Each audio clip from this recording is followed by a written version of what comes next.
Do të flasim tani për pensionet, një temë me rëndësi sepse disa po jetojnë atë fazë të jetës, të tjerë do ta jetojnë dhe kështu me radhë brez pas brezi. Ditën e djeshme, kryeministri Edi Rama ka njoftuar se pensionet do të rriten çdo muaj përtej indeksimit vjetor. Në fakt, duke nisur që nga janari i vitit 2026. Pensioni mesatar urban parashikohet të shkojë në 40.000 lekë, ai rural në 18.000 lekë, ndërsa pensionet familjare dhe të pjesshme gjithashtu do të kenë rritje të konsiderueshme.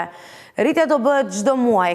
Këtë dim të themi deri më tani, por se si duhet të funksionojë dhe si mund të llogaritet, e diskutojmë më tej me eksperten e ekonomisë, zonjën Etleva Treska. Mirëmëngjes, mirë se erdhët, zonjë Treska. Mirëmëngjes. Së pari, dhe ta nisim me një herë me atë që në fakt intereson të gjithëve, si do të bëhet rritja e pensioneve në praktikë. Se ne dim sa do të shkojë pensioni urban, sa do të shkojë rural, sa do të shkojë ai për pensionet familjare, por duam të dim konkretisht sa është vlera që i caktohet çdo lloj pensioni në muaj. Atëre vlen për të përgëzuar gjithë pensionistët që do kenë të ardhura më të larta në vitet që vinë. Ka një mënyrë lineare për sa i përket periudhës afat shkurtër 12 mujore, do të thotë që brenda vitit, nga janari deri në dhjetor të 2026, ato do marrin çdo muaj shtesë shumën e caktuar në bazë pensionit që kanë. Ajo që vlen për t'ju thënë është do merret baza e pensionit, jo pensioni total me gjithë shtesat. Sepse më thonë, për shembull, unë do marr 150.000 lekë, sa do më shtohet mua? Vërtet merr 150, por kjo është me gjithë shtesat që janë bërë ndërkohë. Kur të bëhet llogaritja do merret mbi pensionin bazë çdo llogaritje. Dhe është marrë si etalon për të llogaritur ose për të dhënë nga kryeministri pensioni bazë, sepse normalisht ne kemi një pension minimal, po kemi dhe atë maksimalin, dhe në këtë del një pension mesatar që sot merret dhe është në vlerën 27.500 ose 275.000 lekë të vjetra. Dhe nga janari 2026 dhe deri në fund të këtij viti, të 2026, do të rritet me 1.800 lekë të vjetra, flasim për pensionin e plotë, me vitet të plota dhe është pensioni urban.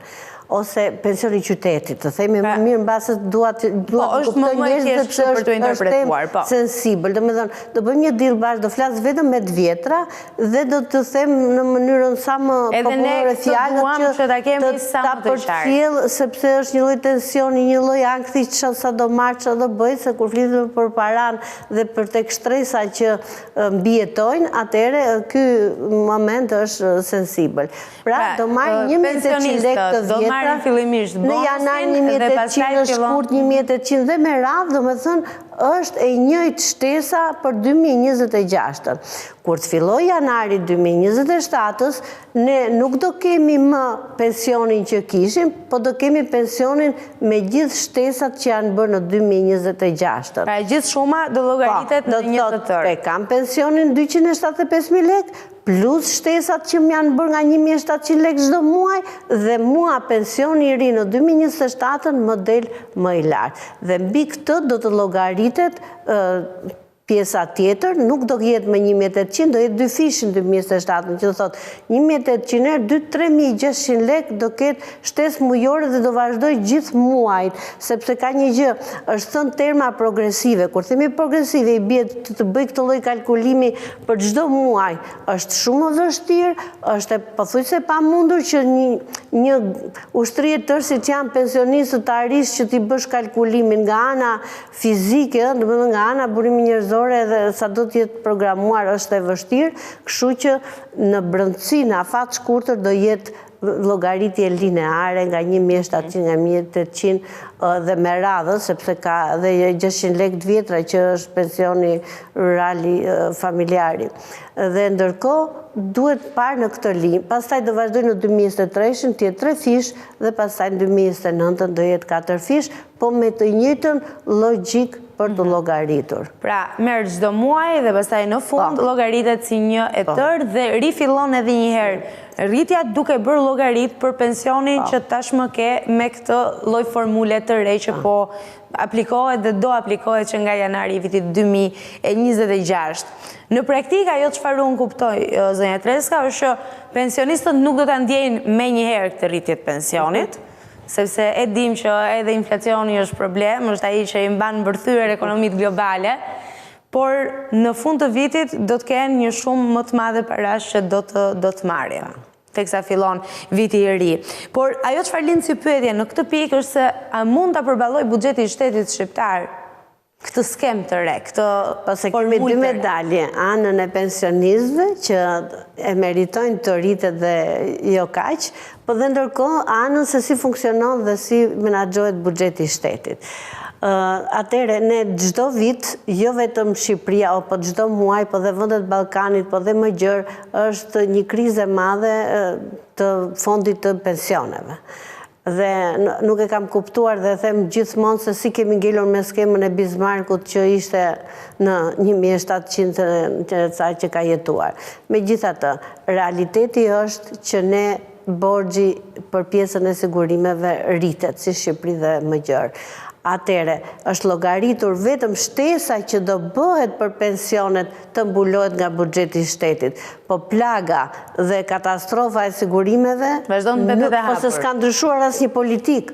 Nuk kemi asnjë lloj politike se si të mbushim gropën e buxhetit. Financojnë sërish nga skema e sigurimeve shoqërore, ndërkohë që shtesa vjen nga buxheti i shtetit, që edhe kjo, po prapë është një rëndes për buxhetin e shtetit, po duhet i kenë më mirë llogarit. Mendohet që ka rritje të ardhurash buxhetit dhe kjo rritje, një pjesë e kësaj rritje të shkoj për pjesën e pensioneve dhe është bërë kalkulime. Për pensionistët dhe për shtypin jepet si lajm. Ndërkohë ne si profesionistë, nëse nuk na ka ardhur një letër nga një VKM, një udhëzim, atëre ato nuk e vënë në zbatim, pavarësisht se është për hir të asaj që është gjë pozitive, u tha direkte dhe live për të qenë më afër njerëzve kryeministri, po në të vërtetë ne presim kur të dalë shkresa zyrtare për të filluar dhe për të operuar në 1 janar të 2026. Ajo i jep vulën kësaj gjë të bukur që është thënë brëm. Dhe nga ana tjetër duhet mendojmë pak për inflacionin. Ne dim që inflacioni vazhdon të mbetet i lartë. Unë e përmenda pak më herët është një nga ato gjëra që jemi në 2025. Dhe në këto kushte, kjo rritje që do t'i bëhet pensionit, që është e domosdoshme, është shumë e nevojshme për pensionistët, për te gjithë problemeve të tjera që mund të lindin nga tregu i punës edhe mënyra se si fuqizohet skema e pensioneve. A do t'i përgjigjet inflacionit apo nevojave konkrete për një jetë dinjitoze të pensionistëve? Pyetja është e vështirë. Por ndërkohë është vetëm politikë sociale për t'i ardhur në ndihmë dhe për t'i rritur sado pak pensionistëve të ardhura. Kjo është e gjitha, duke qenë që jetojnë në minimumin jetik. Mos harrojmë se kemi një numër të madh pensionistësh që mendohet që të jenë 570.000, kështu që që gjithë të njerëz jetojnë në minimumin jetik, pjesa më e madhe, sepse mund të themi që ka pensionet mira, po ato janë shumë pak në krahasim me klasën punëtore apo pjesën e buqërve që punojnë në fshat. Kështu që nisur nga kjo, rritja do jetë atyre më e vogël, se kur t'i themi që do ketë rritje 600 lek, 800 lek të vjetra, mbase do ta përfillin, po ndërkohë mendohet që do kenë një farë rritje në gjithë këtë, sepse morëm pensionin mesatar, dhe vlera po vlen për 1.800 lek për pensionin mesatar, po të vazhdojmë dhe të themi, pensioni i pjesëshëm urban do jetë tek 800 lek të vjetra rritja. Pensioni rural i plot do ketë vetëm 1.000 lek rritjen. Ndërkohë dhe pensioni familjar do të jetë në 700 lek rritja për çdo muaj. Kjo është pjesë e prekshme, sepse kur themi mesatar 1.800 lek nuk jam pak, po ndërkohë kur fillon për pasaj të jemi me apo pensioni invaliditeti që do të rritet 600 lek në muaj, po 600 lekë në Një muaj, buk do ta marrin plus ta. Kështu që po e rëndësishme është të shohim se çfarë ndodh nga 2027, se shpresa aty është. Përveç pjesës le të themi të jemi pozitiv te kjo gjëja, sepse duhet gjetur diçka tjetër që rritja të jetë megjithmonë reale dhe kushtet e pensionistëve të jenë akoma më të mirë. Nuk mendoj që kjo është një zgjidhje, nuk mendoj që kjo i jep frymarrje ekonomisë, sepse ndërkohë rritja ekonomike duke shkuar për pjesën për t'u harxhuar për konsum nuk na thot asnjë gjë përveç se një shpresë për sa i përket pensionistëve për diçka më shumë. Ju përmendët vitet 1700 mos gaboj. Teoria Bismarckut ose zinxhiri i brezave për pensionet është dhënë në kohën e Bismarckut kur ka qenë kancelar Gjermanisë. Por atëherë raporti është 7-1 në kohën kur Bismarcku ka krijuar skemën dhe ka thënë në momentin që raporti po shkon drejt 3 punonjës me 1 pensionist duhet shikohen rrugë të reja. Domethënë ky lloj mekanizmi nuk duhet funksiononte.